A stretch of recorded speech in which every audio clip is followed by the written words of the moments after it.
저희 교회 성도님은 아니신데 어떤 분께서 이메일을 보내셨어요. 이런 얘기를 하시는 거예요. 최근 저의 자신의 삶이 답답한 안개 속에 갇혀 있는 것 같다는 겁니다. 자신은 모태신앙이랍니다. 근데 성인이 된 이후에는 교회에 나가지 않으셨대요. 그래서 세상 속에 묻혀 살았답니다. 하나님에 대한 사랑보다 세상에서의 성공, 인정, 거기에 삶의 목표를 두고 부단히 열심히 달렸대요. 여러분, 그렇게 열심히 달리면요, 열매가 있어요. 그래서 이분이 젊은 나이에 대표이사가 됩니다. 근데 시간이 지나서 사업에 실패를 합니다. 오랜 시간 우울증과 절망감에 빠져서 스스로를 방에 가두었답니다. 은둔 생활을 계속했대요.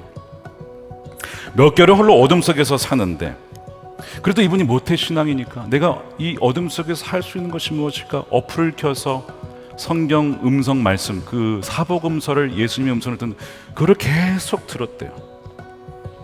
그리고 무한 반복해서 듣다가 어느 날 다시 예배를 회복해야지 해서 조용히 가까운 교회에서 예배를 드리게 되셨다는 겁니다. 근데 그때 주님께서 자신의 마음을 계속 만지시더래요. 주님께로 돌아오라는 마음을 주신 것이죠. 그러던 중에 꿈을 꾼 거예요. 한 남자가 항아리에 웅크리고 갇혀 있더래요. 주위 사람들이 그를 산채로 항아리에 담아 매장시키려고 하더랍니다. 그래서 이분이 그걸 보고 그분에게 다가가서 위로해 주었대요. 걱정하지 마.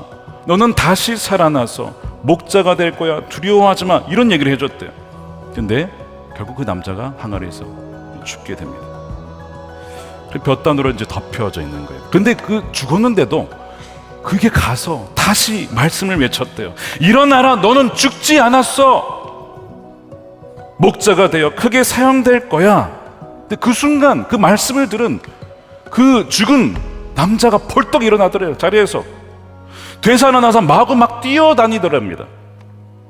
창백했던 그의 얼굴이 맑은 어린아이 같은 피부로 싹 바뀌게 되고, 그리고 자신과 함께 손을 잡고 한 학교로 가서 교실에 앉은 채, 그리고 이제 꿈에서 깼는데, 이분이 이제 꿈을 잘 꾸는 분이 아니지만 너무 생생한 꿈이라서 이게 뭔가 싶더래요. 제가 이제 이 얘기를 들으면서 저에게만 주신 마음이 있어요.